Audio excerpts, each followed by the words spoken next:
ঠিক আজান দিচ্ছে মুয়াজ্জিন,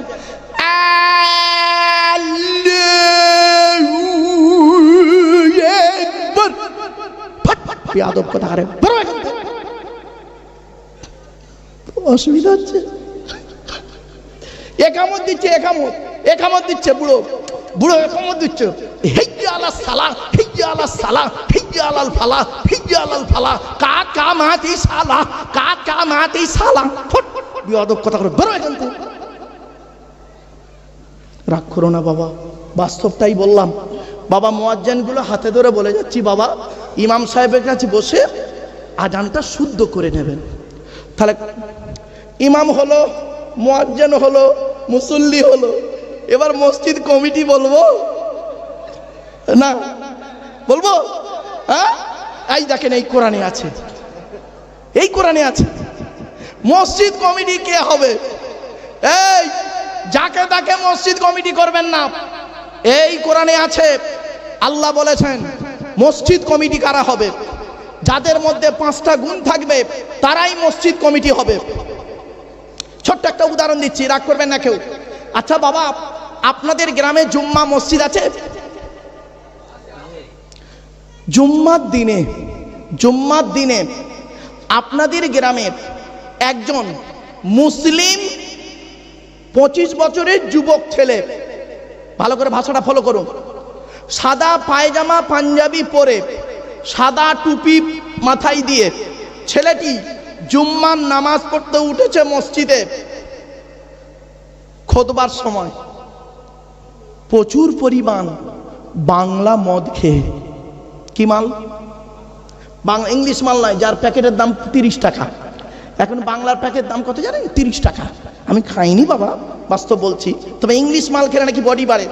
সেদিন দেখি ইংলিশ মালের নাম বলছি, হুইস্কি, কিংফিশার, ম্যাকডোনাল্ড, বেলা, ওয়াইন, রিডমিল, ব্লক, ব্রাইন, এসব মদের নাম বললাম রে বাপ। যাই হোক, যারা খায় তারা বুঝতে পারছে। সেদিন এরকম মদের নাম বলছি, একটা বুড়ো অপর বুড়োকে বলছে, দেখছি হুজুর কিরকম কোরআনের আয়াত বলছি, লাউ ঠেলা। যাই হোক, প্রচুর পরিমাণ বাংলা মদ খেয়ে ছেলেটি মসজিদে উঠেছে জুম্মার নামাজ পড়তে। আপনারা তাকে কি করবেন? বলুন। আরে ভাই বলুন না, কিছু একটা নামিয়ে দেবেন। আচ্ছা, ছেলেটি যদি নামতে না চায়, আদা রসুন বেটে দেবেন। ছেলেটার অপরাধ, মদ খেয়েছে না? মদ হারাম খাবার, মসজিদ পবিত্র স্থান, হারাম খাবার খেয়ে পবিত্র স্থানে উঠেছে, তাই আপনারা তাকে বের করে দিলেন। ছেলেটি বের হতে চাইলো না, মেরে বের করে দিলেন। সত্যি পানিগোবরা হুজুর বেঁচে থাকলে এই কথাটা শোনার পরে উনি চিন্তা করতেন, মৌলভী সাহেবটা কি বলছে। এই মুসলমানের বাচ্চা, মদখোরকে বের করে দিলে আর সুদখোরকে মসজিদের সেক্রেটারি বানিয়ে দিলে। বাবা কি আজীব দুনিয়া। মদখোরকে বের করে দিলে মেরে, আর সুদখোরকে, জেনাখোরকে, ঘুষখোরকে দিলে তুমি মসজিদের সভাপতি সেক্রেটারি বানিয়ে। চলুন, এই কোরআন জানিয়ে দিয়েছে মসজিদ কমিটি কে হবে। ইন্নামা ইয়া'মুরু মাসাজিদাল্লাহি মান আমানা বিল্লাহি ওয়াল ইয়াউমিল আখিরি ওয়া আকামাস সালাতা ওয়া আতাজ যাকাত ওয়া লাম ইয়াখশা ইল্লাল্লাহ ফাআসা উলাইকা আইয়াকুনু মিনাল মুহতাদিন। 10 নম্বর পারার 8 নম্বর পৃষ্ঠার 9 নম্বর লাইনে, সূরার নাম সূরা তাওবার 18 নম্বর আয়াতে। এর বাংলা মানেটা বলছি, শুনে নিন। আল্লাহ বলছেন আমার ঘরের দায়িত্ব তারাই নেবে যাদের মধ্যে 5টা গুণ থাকবে। 1 নাম্বার হলো যে ব্যক্তি 100% আল্লাহকে বিশ্বাস করবে। 2 নাম্বার হলো ওই ব্যক্তি কিয়ামতকে 100% বিশ্বাস করতে হবে। 3 নাম্বার হলো আকামাস সালাত, যে ব্যক্তি 5 ওয়াক্ত নামাজ আদায় করবে। ও বাবা, কত মসজিদের কমিটি আছে 5 ওয়াক্ত নামাজ পড়ে না। 4 নাম্বার হলো ওয়াতাজ যাকাত, যাকাত আদায় করবে। বাবা, কত মসজিদের ক্যাশিয়ার আছে দেখবেন হিসাব চাইলে খালি পালাচ্ছে, তার মানে মাল ঘাপলা। রাগ করবেন না বাবা। কত মাদ্রাসা মসজিদের নামে বাবা কত দাড়িওয়ালা টুপিওয়ালা মোল্লা মলি সাহেব পীর সাহেব বাবা কত মাদ্রাসা মসজিদের নামে চাঁদা তুলে নিজে পেটে খেয়ে নিচ্ছে, গাড়ি বাড়ি বিল্ডিং করে নিচ্ছে। রাগ করো না বাপ, এই কোরআনে আল্লাহ বলেছেন ইন্নাল্লাযীনা ইয়াকুলুনা আমওয়ালাল ইয়াতামা যুলমান ইন্নামা ইয়াকুলুনা ফি বুতুনিহিম নারা ওয়া সায়াসলাউনা সাঈরা। 4 নম্বর পারা 17 নম্বর পৃষ্ঠা 14 নম্বর লাইন, সূরার নাম সূরা নিসার 10 নম্বর আয়াত আল্লাহ বলছেন যারা এতিমের মাল খেয়ে নেয়, যারা গরিবের মাল খেয়ে নেয়, এতিমের মাল যারা ভক্ষণ করে, তারা তাদের পেটে নরকের আগুনগুলো ঢোকাতে শুরু করে, আর তাদের জন্য সাঈর নামক জাহান্নাম নির্ধারিত করে রেখে দিয়েছে আমি আল্লাহ। এরপরে নবীজি বলছেন কি শুনুন, যারা এতিমের মাল খায় না, এতিমের মাল যারা খায় না, কোরআনে আরো অন্য জায়গায় এসেছে লা তাকরাবু মালাল ইয়াতীমি ইল্লা বিল্লাতী হিয়া আহসান। সূরা আনামের 152 নম্বর আয়াত আল্লাহ বলে দিলেন, আল্লাহ বলছেন খবরদার এতিমের মাল খাওয়া তো দূরের কথা, এতিমের মালের ধারে পাড়েও যেও না। আর আমার নবী কি বলছেন শুনুন, এতিমকে ভালোবাসবেন, এতিমের পিছনে পয়সা ব্যয় করবেন। আল্লাহর নবী বলেছেন মান আওয়া ইয়াতীমান ইলা তুআমিহি ওয়া শারাবিহি আওজাবাল্লাহু লাহুল জান্নাহ। যে ব্যক্তি কোনো এতিমকে যদি আশ্রয় দেয়, কোনো এতিমকে যদি খাবার খাওয়ায়, কোনো এতিমকে যদি পানি পান করায়, কোনো এতিমের মাথায় যদি হাত বুলায়, আল্লাহর নবী বলেছেন আওজাবাল্লাহু লাহুল জান্নাহ, ওই ব্যক্তির জন্য জান্নাত ওয়াজিব হয়ে যায়। আমার বাপেরা, জানি না এতিমখানাটা যিনি তৈরি করেছেন তার রুহানি ফয়েজ এখানেই আসবে। যিনি তৈরি করেছেন আল্লাহ তার কবরটাকে নূরুন আলা নূর বানান, বলুন আল্লাহুম্মা আমিন। এই হাদিসটা তার জন্য কতটা প্রযোজ্য আপনারা এখন বুঝতে পারবেন না, চোখ দুটো বন্ধ হলে ওই মাঠে দেখা হবে আপনাদের সঙ্গে আমার। বাপেরা, এত সুন্দর একটা প্রতিষ্ঠান করে গেছেন তিনি, আল্লাহ তার কবরটাকে জান্নাতের টুকরা বানান, বলুন আল্লাহুম্মা আমিন। আমার বাপেরা চলুন, এতক্ষণ আমি আপনাদের কাছে 5 নম্বরটা কি ওয়াতাজ যাকাত, 4 নম্বর। 5 নম্বরটা হলো ওয়ালাম ইয়াখশা ইল্লাল্লাহ, আল্লাহ ছাড়া কাউকে ভয় করবে না। এই 5টা গুণ যার মধ্যে থাকবে তারাই হবে মসজিদে কমিটি। বাবা, এই 5টা গুণ যদি আপনার মধ্যে না থাকে, খবরদার মসজিদ কমিটিতে নাম লেখাবেন না। কিয়ামতের মাঠে আপনাকে জবাব দিতে হবে। চোখ দুটো বন্ধ হয়ে গেলে মনে রাখবেন জবাব আপনাকে দিতেই হবে। চলুন, এখানে আর বেশি আলোচনা করলাম না, আল্লাহ সম্পর্কে এখানে আলোচনা স্টপ করলাম। এবারে আসছি নবী সম্পর্কে আলোচনা বলেছিলাম, মনে আছে না ভুলে গেছেন? আচ্ছা, নবীর পরিচয় কটা বলেছিলাম? 3টে। কি কি শুনে নিন। নবীদের পরিচয় হলো 3টে। 1 নম্বর, নবী শব্দের অর্থটা কি? নবী শব্দের অর্থ হলো সহজ সরল ভাষায় বলছি সাংবাদিক, আর নাবা শব্দের অর্থ হলো সংবাদ, ইংরেজিতে বলে নিউজ। নিউজ শব্দটা 4টে অক্ষর দিয়ে তৈরি, NEWS। এন থেকে নর্থ উত্তর, ই থেকে ইস্ট পূর্ব, ডব্লিউ থেকে ওয়েস্ট পশ্চিম, এস থেকে সাউথ দক্ষিণ, পূর্ব পশ্চিম উত্তর দক্ষিণ। চারিদিকের খবর যিনি সঠিক এবং সত্য বলেন তিনি হলেন পারফেক্ট সাংবাদিক। আর এখনকার সাংবাদিকগুলো বের হয়েছে দেখবেন, এ দেখে একরকম, লেখে একরকম, বলে আর একরকম, ফাটাফাটি মারামারি লেগে যায়। এরা হলো মানুষের তৈরি সাংবাদিক, আর নবীরা হলো আল্লাহ তৈরি সাংবাদিক। আল্লাহ তৈরি সাংবাদিক আর মানুষের তৈরি সাংবাদিক, বিটুইন ফার ডিফারেন্স, অনেক পার্থক্য। চলুন, নবীদের পরিচয় হলো 3টি। কি কি? 1 নম্বর, যিনি নবী হবেন তার চরিত্র উত্তম হতে হবে। যিনি নবী হবেন তার চরিত্র উত্তম হতে হবে। পৃথিবীতে যত নবী এসেছেন প্রত্যেক নবীর চরিত্রকে আল্লাহ পাক উত্তম করে পাঠিয়েছেন। সরে বলুন। 2 নম্বর, যিনি নবী হবেন তার উপর আল্লাহর তরফ থেকে ওহী নাযিল হতে হবে। 3 নম্বর, যিনি নবী হবেন তার দ্বারাই অলৌকিক ঘটনা ঘটতে হবে, একটা হোক বা 50টা হোক। পৃথিবীতে যত নবী এসেছেন আল্লাহ পাক তাদের মাধ্যমে পৃথিবীতে 1 থেকে 50টার ভিতরে মুজিজা দিয়েছেন। আমার নবী বিশ্বনবী কুল কায়নাতের রাসূল রাহমাতুল লিল আলামিন বিশ্বনবী মুহাম্মদ সাল্লাল্লাহু আলাইহি ওয়াসাল্লামের মাধ্যমে আল্লাহ পাক 1000-এরও বেশি মুজিজা দিয়েছেন। সেই 1000 মুজিজার ভিতরে সর্বশ্রেষ্ঠ হলো এই কোরআন মাজিদ নাযিল করা। জোরে বলুন। চলুন, আমাদের নবীর পরিচয় কি? আমাদের নবীর নাম মুহাম্মদ সাল্লাল্লাহু আলাইহি ওয়াসাল্লাম, তাই তো? আরে ভাই বলুন না তাড়াতাড়ি। নবীজি কোন বংশে জন্মগ্রহণ করেছেন? কুরাইশ। কার নাম কুরাইশ? শুনে নিন। তবে সুবহানাল্লাহ দয়া করে একটু পানি গোবরার মানুষ সুবহানাল্লাহ জোরে জোরে জোরে বলবেন, এটা অনুরোধ রইল, হাত জোড়া করে বলছি বাবা। চলুন, কোন বংশ বললেন নবীজি? কুরাইশ। কুরাইশটা কে শুনে নিন। মুহাম্মাদের বাপের নাম আব্দুল্লাহ, আব্দুল্লাহর বাপের নাম আব্দুল মুত্তালিব, আব্দুল মুত্তালিবের বাপের নাম আব্দে মান্নাফ, আব্দে মান্নাফের বাপের নাম হাশেম, হাশেমের বাপের নাম কুসাই, কুসাইয়ের বাপের নাম কিলাব, কিলাবের বাপের নাম মুররা, মুরার বাপের নাম লুবাই, লুবাইয়ের বাপের নাম কাব, কাবের বাপের নাম গালিব, গালিবের বাপের নাম ফিগির, ফিগির থেকে কুরাইশ বংশ এসেছে। নবীর বাপের নাম আব্দুল্লাহ, মায়ের নাম আমিনা, দাদার নাম আব্দুল মুত্তালিব, দাদির নামটা কি? নেতিলা বিনতে খব্বাব ব্রাকেটে ফতেমা, কেউ বলেছেন সামিরা।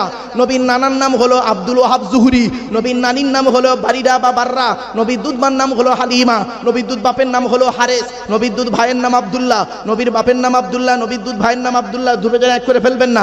নবীর জন্ম 570 খ্রিস্টাব্দে, ইংরাজি কি মাস ছিল? 29 আগস্ট, আরবি মাস ছিল রবিউল আউয়াল মাস 12 তারিখ, মতান্তরে 9 তারিখ, সোমবার শবে সাদেকে সময় আরবের মক্কা নগরে কুরাইশ বংশে নবীর জন্ম। নবীর বাপেরা হলো 10 ভাই, নবীর মায়েরা হলো 19 বোন। নবীর 9টা চাচা, 18টা খালা, 6টা ফুফু, 7টা ছেলে মেয়ে। তুমি তো নবীর কিছুই জানো না, তুমি তো ইয়া নবী সালাম আলাইকাই জানো, তলাল বদরু আলাইনা ইয়া নবী সালাম আলাইকা, এইটুকুই তো জানো বাবা। তাই নিয়ে এত মারামারি করো? তুমি তো নবীর বায়োডাটাই জানো না, নবীর পরিচয়টুকু জানো না। আমার বাবা অনুরোধ করে বলে যাচ্ছি এগুলো একটু জানুন। চলুন, আল্লাহর পরিচয় দিয়েছি এতক্ষণ, নবীর পরিচয়, এখন অনেক আলোচনা, যাই হোক অনেক দীর্ঘ লং আলোচনা থাকে বাবা। আমি সত্য কথাই এই উত্তর 24 পরগনায় এলে আমি একটু ইতস্তত বোধ করি। আমি প্রথমেই বলেছি, হয়তো অনেকে মনে মনে আমাকে অন্য কিছু ভেবে ফেলেছিলেন।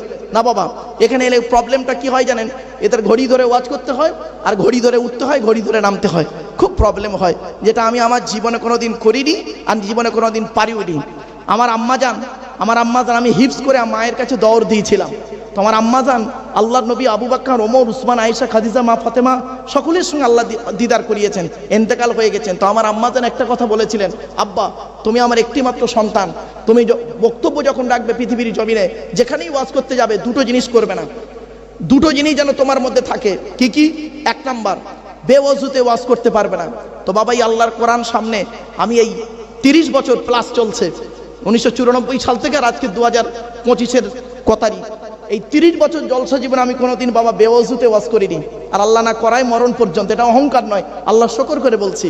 আপনাদের অনুরোধ করে বলছি, জলসার মজলিসে যখন বসবেন, অজু অবস্থায় বসবেন, আল্লাহ পাক কোরআনের আয়াত কোন দিক থেকে আপনার ব্রেনে এনে দেবে, আপনার ওয়াজ কিভাবে মুখ থেকে বের করিয়ে দেবে, একমাত্র আল্লাহ তিনিই জানেন। ঠিক না বেঠিক? আর 2 নাম্বার বলেছিলেন, তুমি বাবা টাইম ধরে ওয়াজ করবে না, ঘড়ি ধরে। তো আমি বললাম, কেন মা? টাইমের তো একটা মূল্য আছে। বলছে, বাবা ওটা দুনিয়ার ক্ষেত্রে, আল্লাহর সঙ্গে নয়। বললাম, কেন? বলছে, আচ্ছা বাবা তোমাকে যদি বলি জোহরের নামাজ তুমি পড়াও 10 মিনিটে, বেশি নয়, সুন্নত তরিকায় নামাজটা পড়াবে, সুন্নত তরিকায় 10 মিনিটে 4 রাকাত নামাজ পড়াও। বাবা জোহরের নামাজ পড়ার নিয়ম কি জানেন? ফজরের নামাজ আর জোহরের নামাজ তেওয়ালে মুফাসসাল, তেওয়ালে মুফাসসাল মানে বড় বড় কেরাত পড়তে হবে বাবা। তেওয়ালে মুফাসসাল শুরু হচ্ছে কোথা থেকে জানেন? সূরা হুজুরাত থেকে নিয়ে সূরা বুরুজ পর্যন্ত।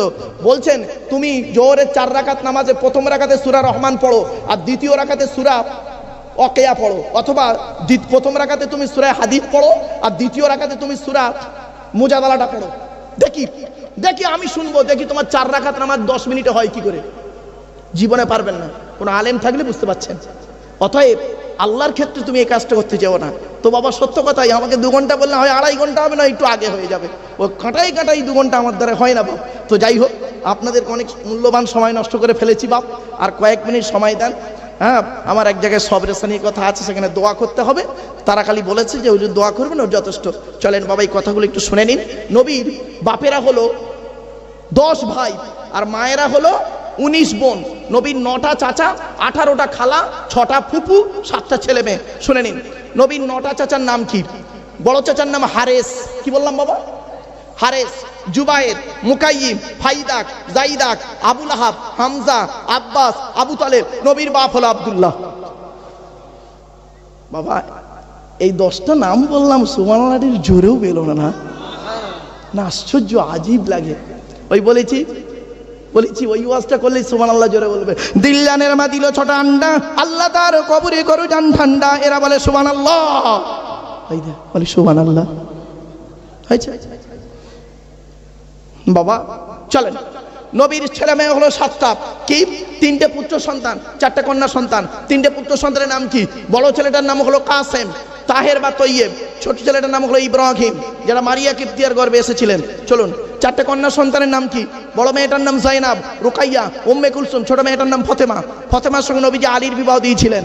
আলীর আল্লাহ পাক হযরত আলী কাররামাল্লাহু ওয়াজহা আল্লাহ পাক তাকে একাধিক গুণ দান করেছিলেন। তো ছোট্ট দুটো গুণ বলছি, শুনে নিন মা বোনেরা, ভালো করে শুনে নিন। কোন ছেলেকে জামাই করবেন, আপনাদের বলে যাচ্ছি, আপনাদের কন্যা সন্তান আছে, কোন ছেলেকে জামাই করবেন এখান থেকে শিখে নিন। আর কোন মেয়েকে বৌমা করবেন, সাদা চামড়া থেকে খালি ছুটবেন না, সব সাদা চামড়ার মেয়ে ভালো নয়। শুনে রেখে দিন, যে ছেলের মধ্যে দুটো গুণ পাবেন আর যে মেয়ের মধ্যে 6টা গুণ পাবেন। মেয়েদের ছেলেদের কটা গুণ বললাম? কটা কটা কটা? দুটো গুণ। কি কি শুনে নিন। 1 নাম্বার ছেলেটি সৎ ছেলে কিনা খবর নেবেন। 2 নাম্বার ছেলেটি কর্মী কিনা খবর নেবেন, মানে পরিশ্রম করে কিনা খবর নেবেন। ওই কুড়ে ছেলে হলে খবরদার জামাই করবেন না, ফেঁসে যাবেন।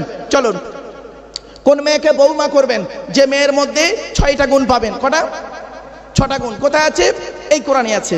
আমাকে ভুল বুঝবেন না বাবা, আমি দলিলটা দিয়ে যাচ্ছি। মুসলিমাতিন, মুমিনাতিন, কানিতাতিন, তাইবাতিন, আবিদাতিন, সাইহাতিন, সাইয়্যিবাতিন ওয়া আবকারা।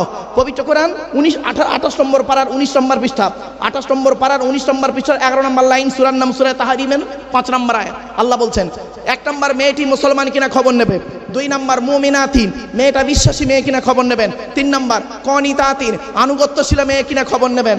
দূর থেকে খবর নিয়ে দেখবেন ওই মেয়েটি ওর বাপ আর মাকে ভক্তি শ্রদ্ধা করে কিনা খবর নেবেন। দূর থেকে খবর নিয়ে যদি সঠিক তথ্য পেয়ে যান ওই মেয়েটি ওর বাপ আর মাকে ভক্তি শ্রদ্ধা করে না, ও যত বড় পীর সাহেবের মেয়ে হোক, যত বড় মুফতি সাহেবের মেয়ে হোক, আর যত কোটিপতির মেয়ে হোক, খবরদার ওই মেয়েকে জীবনে বৌমা করবেন না। ও ওর নিজের বাম্মাকে ভক্তি শ্রদ্ধা করে না, তোমার বাম্মার পাতে সহজে এক থালা ভাত দিতে চাইবে না। বাস্তবটাই বললাম। শুধু তাই নয়, বেশিরভাগ মেয়ের সংসার নষ্ট হয়, বেশিরভাগ মেয়ের সংসার নষ্ট হয় মেয়ের মায়ের কান ভাঙানিতে। ঠিক না বে ঠিক? যে মেয়ের মা যত বেশি চালাক, যে মেয়ের মা যত বেশি চালাক, ওই মেয়ের কপালে তত তাড়াতাড়ি তলাক। অসুবিধা হচ্ছে? শুনে নিন। চলো, মেয়েদের পৃথিবীতে শত্রু হলো দুটো। এই বাবা শুনে নিন, মেয়েদের পৃথিবীতে শত্রু দুটো। 1 নাম্বার হলো সতীন, 1 নাম্বার সতীন, আর 2 নাম্বার ননদ। সতীন কিরকম শত্রু দেখবেন মেয়েদের? শুনে নিন, মেয়েদের শত্রু সতীন কিরকম দেখুন। স্বামী মরে যায় যাক, স্বামী মরে যায় যাক, সতীন তো বিধবা হলো, বিধবা নেই, ও নিজে যে বিধবা হয়ে গেছে ওর খেয়াল নেই। সতীন বিধবা হয়েছে, খুব খুশি। আর একটা শত্রু দেখবেন, আর একটা শত্রু বলছি ননদ। ননদ নারী জাতির চরম শত্রু। এজন্য আপনাদের হাতে ধরে বলে যাচ্ছি, বোনকে যখন ছোলা, চিনি, জামা কাপড়, টাকা পয়সা দেবেন, স্ত্রীকে না যাইনে দেওয়াটাই উত্তম। আর এ বউ পাগলা বিবির গোলাম বোকাগুলো কি করে, বোনকে একটা শাড়ি দিচ্ছে, বউকে জানিয়ে, জানো সোনা এইটা বোনকে দিচ্ছি, ওর কলিজা ফেটে যাবে। ঠিক না বে ঠিক? আর কেনই বা আপনারা বইয়ের অনুমতি নেবেন না? বইয়ের তো অনুমতি আপনাকে নিতেই হবে। কেন? আচ্ছা, বিয়ের প্রথম রাতটাকে আপনারা কি বলেন? আরে ভাই বলুন না, আপনাদের হয়নি নাকি? হয়েছে কি রাত? বাসর রাত। ওই বাসর রাতে যখন বইয়ের কাছে প্রথম ঢুকেছিলেন রাত 12টার পরে, রাত 12টার পরে যখন বইয়ের কাছে গিয়েছিলেন, নববধূর কাছে গিয়ে কি বলেছিলেন? মনে মনে বলেছিলেন, 50,000 টাকা ইয়াম্মা গাড়ি 5 ভরি সোনার বিনিময়ে আজ থেকে তোমার বাপের কেনা চাকর গোলাম হইয়া গেলাম। তুমি যাহাই বলিবে তাহাই শুনিব, গন্ডগোল যদি করি মানিতে দ্বিধাবোধ করিবে না। তোমার বিরুদ্ধে যদি কোনোদিন কোনো কাজ করিয়া থাকি, তোমার পিতামাতাকে নিয়ে মাটিয়া থানায় কেস করি, আমার বাপ আর মাকে জেল খাটাইয়া, আমাকে বধূ নির্যাতন কেস দিয়া লকাবে ঢুকাইয়া আমার চালানি দেবে। হয়েছে? লজ্জা করে না? শুনে নিন, বাস্তব বলছি গো বাপ, কথাগুলো শুনতে হাসি লাগছে, বাড়ি থেকে ভাববেন। চলো, এই কোরআনে আছে সাম্মাউনা লিল কাযিবি আকালুনা লিসহুদ। সুহুদের তাফসীরে বলা হয়েছে বিয়ের পণ্য। আয়াতটা কোথায় আছে? 6 নম্বর পারা 14 নম্বর পৃষ্ঠা 1 নম্বর লাইন, সূরার নাম সূরা মাইদাল কোরআন। কোরআনে বলা হয়েছে, সুহুদের তাফসীরে বলা হয়েছে বিয়ের পণ্য তেমন হারাম, ব্যভিচার করা যেমন হারাম। হাতে ধরে বলে যাচ্ছি বাবা, আল্লাহ রাসূল বলেছেন যে কোন পুরুষ যদি কোনো নারীকে অর্থের লোভে বিয়ে করে, আল্লাহ পাক তার অর্থটা নেই করে দেবে। আল্লাহ রাসূল বলেছেন কোন পুরুষ যদি কোনো নারীকে রূপের লোভে বিয়ে করে, আল্লাহ পাক রূপটাও বেশি দিন রাখবে না। বুদ্ধিমান পুরুষ হলো সেই যে নাকি আল্লাহকে খুশি করার জন্য, নবীর সুন্নতকে আদায় করার জন্য নিঃস্বার্থভাবে একটা মেয়েকে বিয়ে করবে, সুখের দিনে সুখটা ভোগ করবে, দুঃখের দিনে দুঃখটা সহ্য করে আল্লাহর ইবাদত করে পৃথিবীর জমিন থেকে চলে যাবে। ওটাই হবে ওদের জন্য জান্নাত। অনুরোধ করে বলে যাচ্ছি, সব থেকে একটা ভালো লেগেছে আজকের, আমি ইউটিউবে দেখছিলাম, আমার ম্যানেজার, ক্যাশিয়ার ওরাই সব বলছিল যে হুজুর এই দেখেন, এখানে 10টা সন্তানের, কন্যা সন্তানের বিবাহ দেওয়া হয়েছে, তাই তো নাকি বাবা? আমি ভুল শুনেছি নাকি? ঠিক শুনেছি তো? হ্যাঁ, শুনে রেখে দিন, এটা কত মহৎ কাজ। এর আলোচনা কোনোদিন সময় পেলে আমি ডিসকাস করে দিলাম। বিবাহ, বয় হস্যই বয়াকার হ, বয় হস্যই বিবেক, বয়াকারে বাহন, হ দিয়ে হলো হৃদয়। এই তিনটে শব্দের ব্যাখ্যা খুব ব্যাপক আলোচনা। যাই হোক, খুব অত্যন্ত ভালো কাজ বাবা। এই সোশ্যাল ওয়ার্ক, সামাজিক কাজগুলো করবেন, শুধু জলসা দেবেন না, জলসা দেবেন না। আমি তো আজ এসেছিলাম একটা সূরার তাফসীর করতে। আমার ইচ্ছা ছিল আজকে জুম্মার রাত সূরা জুমার তাফসীরটা করব, কিন্তু এই প্রথমে এই মাইকলা ভাইটা, তুই যে কোথায় ছিলিস, যাক ভালো, ও ছেলে ভালো, ওই মানে ওকে বললো আর ওইকে ছেড়ে গেল। যাই হোক, যাক মোটামুটি জগা খিচুড়ি, স্যালাডের মতো, খিচুড়ির মতো ওয়াজ একটু হয়ে গেছে, খিচুড়ির মতো। মানে চাল, আলু, ডাল, তেল সব রকম আছে, টমেটো আছে, লাস্টে ধনেপাতা সময় দিয়ে দিচ্ছি, চিন্তার কোনো কারণ নেই। চলুন এবার আসছি, আল্লাহ নবীকে জিজ্ঞাসা করা হলো, ইয়ার মা বোনেরা শুনে নিন, আল্লাহ নবীকে জিজ্ঞাসা করা হলো, ইয়া রাসূলুল্লাহ, ইয়া রাসূলুল্লাহ, জাহান্নামী নারীর পরিচয় কি? আজকের আপনি বাড়িতে যাবেন, বাড়ি থেকে আপনার বাড়িতে 4 শ্রেণীর মহিলা আছে, 4 শ্রেণীর মহিলা আছে। কয় শ্রেণীর? কে কে? মা, মা, বোন, মেয়ে, বউ, এই 4টে তো। চলুন, আপনার মা, বোন, মেয়ে, বউ, এই 4 জন জান্নাতি না জাহান্নামী? চলুন আল্লাহ নবীর হাদিসগুলো আমি তুলে ধরছি, আপনি বাড়িতে গিয়েই বুঝবেন। আপনার মার মধ্যে এই অভ্যাসগুলো যদি থাকে, আপনার মা যত বড় পীর সাহেবের মেয়ে হোক আর যত বড় মুফতি সাহেবের মেয়ে হোক, ও জাহান্নামী। আপনার বোন যদি, আপনার বোনের মধ্যে যদি অভ্যাসগুলো থাকে, আপনার বাপ যত বড় আলেম হোক, আপনার বোন জাহান্নামী। আপনার বউয়ের মধ্যে যদি এই অভ্যাসগুলো থাকে, আপনার বউ যত বড় পীর সাহেবের মেয়ে হোক আর যত বড় মুফতি সাহেবের মেয়ে হোক, আপনার বউ জাহান্নামী। চলুন এই 4টে, এই কটা গুণ শুনে নিন। জাহান্নামী নারীর পরিচয়গুলো কি কি?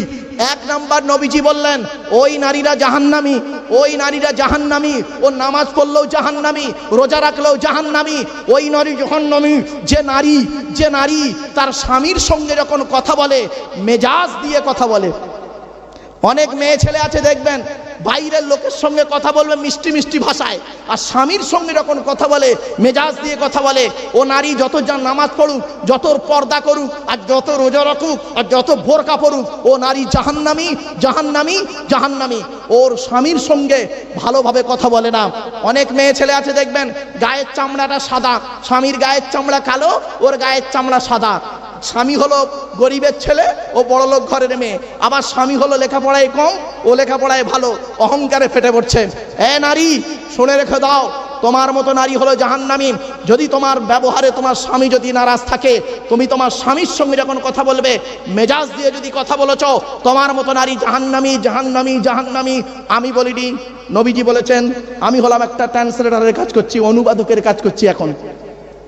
2 নাম্বার, ওই নারী জাহান্নামী, ওই নারী জাহান্নামী যে নারী নামাজ পড়লেও জাহান্নামী, রোজা রাখলেও জাহান্নামী, যে নারী তার স্বামীর দুর্নাম বদনাম বাজারে করে বেড়ায়। অনেক মেয়ে ছেলে আছে দেখবেন, অনেক মেয়ে ছেলে আছে দেখবেন, স্বামী ভালো আল্লাহওয়ালা ছেলে, আল্লাহওয়ালা ছেলের সঙ্গে তার বাপ বিয়ে দিয়েছে, মেয়ের বাপ। ও মেয়েটা করছে কি, 9-এ পড়তে পড়তে একটা ছেলের সঙ্গে প্রেম করতো, সেই প্রেমিকার ফোন নাম্বারটা নিয়ে গেছে। স্বামী যখন বাইরে চলে যায়, ও তখন এই প্রেমিকার সঙ্গে ফোনে গজর গজর করে। জাহান্নামী নারী। এরপর আসছে ওই নারী জাহান্নামী যে নারী স্বামীর পরিবারের সঙ্গে ভালো আচরণ করে না। অনেক মেয়ে ছেলে আছে দেখবেন, অনেক মেয়ে ছেলে আছে দেখবেন, স্বামীর বাপকে দেখতে পারে না, স্বামীর মাকে দেখতে পারে না, স্বামীর ভাইকে বোনকে দেখতে পারে না, স্বামীকে দেখে। তোর মতো নারী হলো জাহান্নামী, ঘোরা কিন্তু বেয়াদব কোথাকারে।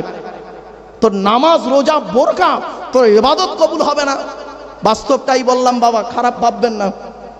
দোস্ত তুই যেন রেগে যাসনি ভাই আমার, বস। চলো এরপরে আসছি ওই নারী জাহান্নামী যে নারী বিনা কারণে স্বামীর বিছানা ছেড়ে দিয়ে অন্য বিছানায় রাত কাটায়। এখানে অনেক নারী আছে যারা স্বামীর বিছানা ছেড়ে দিয়ে অন্য বিছানায় রাত কাটায়। এই সব নারীদের বয়স হলো কত জানেন? 50 প্লাস। বাস্তবটাই বললাম, বেশিরভাগ নারী আছে 50-55 হয়ে গেছে, আর বুড়োর কাছে আর থাকে না। বুড়ো খাচ্ছে কি, মরছে কি, দেখছে সব খবর নেই। উনি ঘরের ভেতরে ঘুমায় নাতিকে নিয়ে, তাহাজ্জুদের নামাজ পড়ে। তো তাহাজ্জুদের নামাজ আল্লাহ কবুল করবে না। বলে গেলাম আজকে কথাগুলো শুনতে খারাপ লাগছে বাবা, আমি বাস্তব, আমি জানি গো বাপ, আমি মিষ্টি সুরে কথা বললে কথাগুলো আপনাদের কানে ঢুকবে না। এমন কিছু মেজাজ দিয়ে কথা বলতে হবে, কথাটা কলজেই ঢুকে যাবে। রাতের বেলা ঘুমাবে, ঠিক কথাগুলো মনে পড়বে আমার। চলো এবার আসছি ওই নারী জাহান্নামী, যে নারী তার স্বামীকে বলে, যে নারী তার স্বামীকে বলে, তোমার সঙ্গে বিয়ে হয়ে আমার জীবন নষ্ট হয়ে গেছে, তোমার পাল্লায় পড়ে আমার জীবন শেষ হয়ে গেছে, আমার মতো মেয়ে বলে তোমার সংসার করছে, অন্য কেউ হলে করতো না। আবার অনেক মেয়ে ছেলে আছে বলে, তোমার সঙ্গে বিয়ে হওয়ার আগে আমার কত মাস্টার, ডাক্তার, ইঞ্জিনিয়ার, প্রফেসর বিয়ে করতে এসেছিল, আমার বাম্মা সেখানে দেয়নি। দেবে কি করে? তুই তো 9 ক্লাস কম মাধ্যমিক পাস, তুই তো 1 পাস, তোর দেবে? একটা ডাক্তার তোর বিয়ে করবে? একটা ডাক্তার বিয়ে করলে কি গ্রাজুয়েট মেয়ে বিয়ে করবে? ঠিক না বেটি? তুই তো 9 ক্লাস কম মাধ্যমিক পাস, তোর বিয়ে করবে? আমি ভালো বলে তোর বিয়ে করেছি, অতএব সংসারটা ভালো করে কর। বাস্তব কথাটা শুনতে হাসি লাগছে না বাবা? স্বামীর যেমন দায়িত্ব আছে, স্ত্রীর তেমন দায়িত্ব আছে। আমি তো স্ত্রীর দায়িত্বগুলো বলছি, স্বামীর দায়িত্ব কি জানেন? আল্লাহর নবী বলেছেন, এই স্বামীরা, ওহ আমার মা বোনটা রেগে ভারুদ হয়ে যাচ্ছি, ওরা যে চেল্লাচ্ছিল পুরো চুপ, একদম সাইলেন্ট। ও এই শেষ করে দেবো, চলো আমার পরিচিত লোক বাবা, চলো বাবা। স্বামীর শোনে নিন, আল্লাহর হাতে টাইম নেই বাবা আমার, ওখানে আবার এই বললাম এই টাইমের সমস্যা হলে আমার গালাগালি খেতে হবে, খুব সমস্যা বাপ। যাই হোক, এখনই শেষ করে দেবো। যাক, অলির সন্তান বাবা, তিনি এসেই দোয়া করবেন বাবা, আর নয়। শোনেন, আল্লাহ রসুল বলেছেন, এই স্বামীরা তোমরা তোমাদের স্ত্রীদের 17টা শিক্ষা দিও। কটা? তা কটা শিক্ষা বউকে দিয়েছেন? একটাও তো দেননি, তার মধ্যে 2টো বলে যাচ্ছি। আল্লাহ নবী বলেছেন, এই স্বামীরা তোমরা তোমাদের স্ত্রীদেরকে এই শিক্ষা দেবে, তারা যেন মাথার বালিশ তারা যেন কোনোদিন 2টো ব্যবহার যেন না করে। স্বামী স্ত্রী যখন ঘুমাবে একটি মাত্র লম্বা বালিশে মাথা রেখে ঘুমাবে। স্বামী স্ত্রী যদি এক বালিশে মাথা রেখে ঘুমায়, আল্লাহর রহমত, মহব্বত, ভালোবাসা আল্লাহ বাড়িয়ে দেবে। এই ওয়াজটা শোনার পরে অনেক মুরব্বী বাবাজি মনে মনে বলছে, ওরে মারুফ, 20 বছর আগে পানি গোবরাতে কেন ওয়াজটা করলি না? তোর চাচি আর শুতে নেয় না। ও বাবা, দোষটা কি আমার বাপের তো দোষ, আমার বাপ বিয়ে করতে দেরি করেছিল। চলো বাপ, মেয়েদের একটা অভ্যাস কি জানেন? স্বামীকে খালি সন্দেহ করা। আমার মা বোনদের বলে যাচ্ছি, স্বামীকে সন্দেহ করতে হবে না। আজকের বাড়িতে গিয়ে স্বামী স্ত্রী যখন ঘুমাবে, একটি মাত্র লম্বা বালিশ ব্যবহার করবে। আর স্ত্রী যদি ওর মাথার লম্বা চুলটা ওই বালিশের উপরে বিছায় দেয়, আর স্বামী যদি স্ত্রীর চুলের উপরে মাথা রেখে ঘুমায়, ওই স্বামী ওই মুহূর্তে জীবনে কোনোদিন অন্য কোনো মেয়ের কথা ওর মনেই আসবে না। এই ওয়াজটা শোনার পরে আমার মা বোন যারা আছে মনে মনে বলছে, ওরে মারুফ, 20 বছর, এবার তুই বাড়ি চলে যা, ওদের ঘরে আসতে দে, চুল গলায় দড়ি দিয়ে বেরোতে বাজ, যা পারিস কর। আমি এই চললুন বাবা, রাগ করো না বাবা, আর বেশি নয়, অনেক আলোচনা ছিল, সংক্ষিপ্তভাবে শেষ করলাম বাবা। আমার একটা সবরের শ্রেণী আছে, সে দোয়া করতে হবে, সেখানে একজন বক্তা আছে, আবার ছেড়ে দিলে আমার মামাসি উদ্ধার হয়ে যাবে। মরা বাম্মা বাবা কোথায় কবরে গেছে, তাদের আর কবর থেকে তুলবেন না বাবা, এই জন্য বলছি, মানে আমার মরা বাম্মার কবর থেকে আর তুলবেন না বাপ, রাগ করবেন না। কথাটা খুব দুঃখের সহিত বললাম। অনেক সময় কি হয় জানেন? আচ্ছা বলেন, আমি আসছি অনেক দূর থেকে, তা 10 মিনিট দেরি হতে পারে না, রাস্তার তো ব্যাপার, হয়তো 15 মিনিট দেরি হলো, বক্তা মাইক ছেড়ে দিয়ে চলে গেল। এবার কমিটির লোক অপমান হলো, আর কিছু শত্রু থাকে দেখবেন জলসা কমিটি, তারা বিরোধী পক্ষ গালিগালাজ করতে লাগলো। এটা বেশি আমি হয়েছে বাবা, এজন্য আমি খুব সচেতন হয়ে গেছি সেখান থেকে। এজন্য এখানে 9টায় টাইম ছিল বাবা, 8:45 চলে এসেছি, তাড়াতাড়ি করে চলে এসেছি, যা হবে বাবা, 9টায় উঠে যাব। তো বাবা উঠতে দেরি হয়েছে। হুজুর করেছেন কি, আমার বন্ধুবর্গ আমিরুল আম্বিয়া সাহেব, খুব পুরাতন বন্ধু মানুষ, উনি আলোচনা করছিলেন। আলহামদুলিল্লাহ বাবা, এখনই জলসা শেষ করে দেবো, দোয়া করে দেবেন বাবা। একটা রুমাল পাঠাচ্ছে, একটু তাড়াতাড়ি দেন, একটু দয়া করে মেহরবানি করে দেন। আচ্ছা, এই মাদ্রাসাটার নাম কি? পানি গোবরার মাদ্রাসা, তাই তো? পানি গোবরা গ্রামটার নাম। ধন্য গো ধন্য তুমি পানি গোবরার মাদ্রাসা, তোমার বুকে শিখেছে সবাই আল কোরআনের পাক ভাষা। আরে ভাই বলবো না বন্ধ করে দেবো, বলবো না বন্ধ করে দেবো, ভালো করে শুনুন, ভালো করে শুনুন। ধন্য গো ধন্য তুমি পানি গোবরার মাদ্রাসা, তোমার বুকে শিখেছে সবাই আলো কোরআনের পাক ভাষা। ছোট ছোট ছেলে মেয়ে বুকে কেতাব লইয়া সাজ সকালে আসছে তারা, তোমায় তারা জানিয়া। ও মুসলমান নর নারী, শান্তি যদি পেতে চাও পানি গোবরার মাদ্রাসা